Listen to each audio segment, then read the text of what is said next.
Nakita niya ang car sa Palmera. Ayan ang baby. Naglalaro siya sa car. Ayun.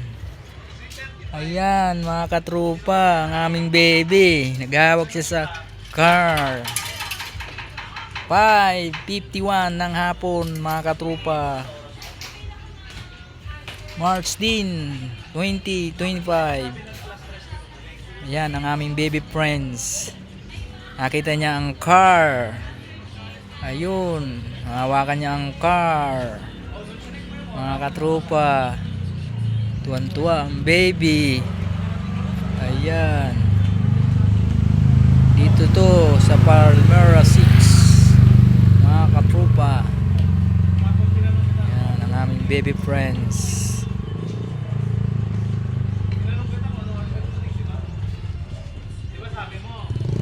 See you mga katropa, magandang hapon. Saan ka mang lupalop ng Pilipinas at ng mundo. See you.